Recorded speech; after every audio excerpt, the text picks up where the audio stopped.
然后还有一个突破可能就是，我们这一次的这个体育方面的事情，骑射比赛。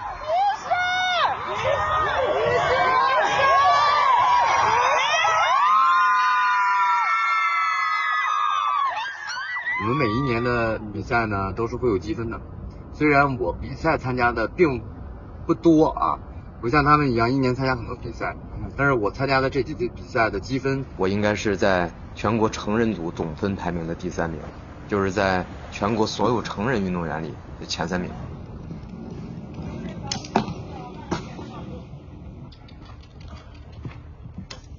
你这个今年打得怎么样？挺好的，3、4个吧都，大了。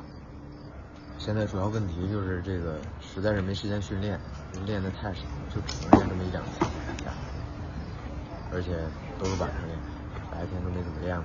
你肯定要白天练一段时间，你别光是晚上练。不是白天，就是我就2、3点练了。我感受一下白天，我从来没白天练过。我还是可以挺骄傲的说一下，就是脱离剧组之后，我真的是属于是我自己的老师。当年是玩骑车人非常少，我应该也算是最早的那一波，最年轻人里肯定是最早的一波了。当时就是每天自己学自己练，我希望我不只是个演员，我希望能像一个真正的骑车手一样，然后把最专业的这个一面展现在镜头里。然后那个时候我就每天在网上搜各种各样的教学素材，当年就是网上那些速射的手法呀，包括都很少。那么我那会儿就开始自己研究。这个马赛大场地，它会。我先等会儿。在前面上个，没什么区别。等会儿。就上一次比赛带音乐的话，它不看吗？我们那天的放音乐还少的车红一样多吗？行，我一会儿过去。我纠结一下。就是当时呢，其实在剧组的时候，所有这些学员啊，只上过2堂的弓箭课。后来我这不是因为角色的问题，自己也比较要强，我当时就想，哎呀，就不能用这个道具弓在那空放拉来拉去的，那太假了。我说这不行，我说我必须得再重新好好研究射箭。那会儿我就开始练速射，我练什么？就练上箭手法。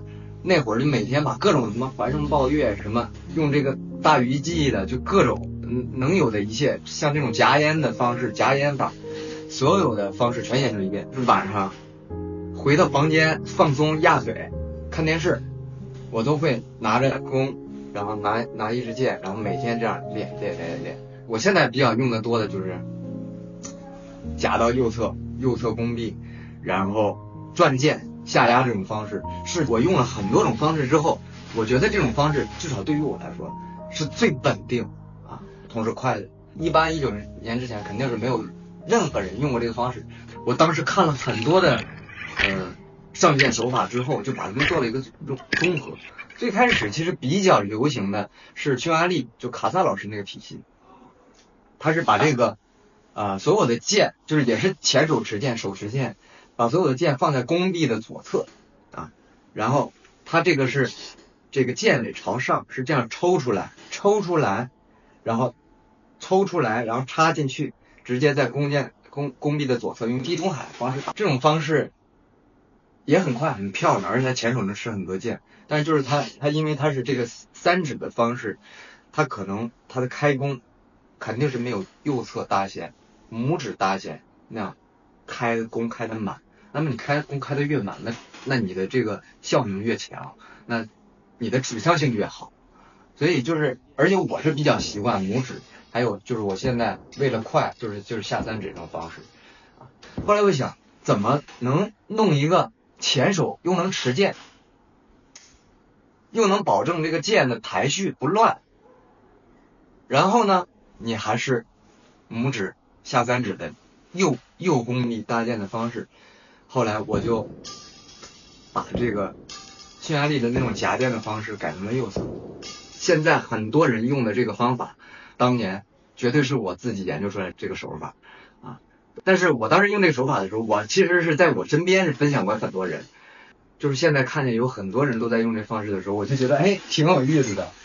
那肯定是从最开始有一个人就开始在外面开始散播这个方法，然后甚至在有一些表演训练营中的骑车老师，那些可能都是我们教出来的啊。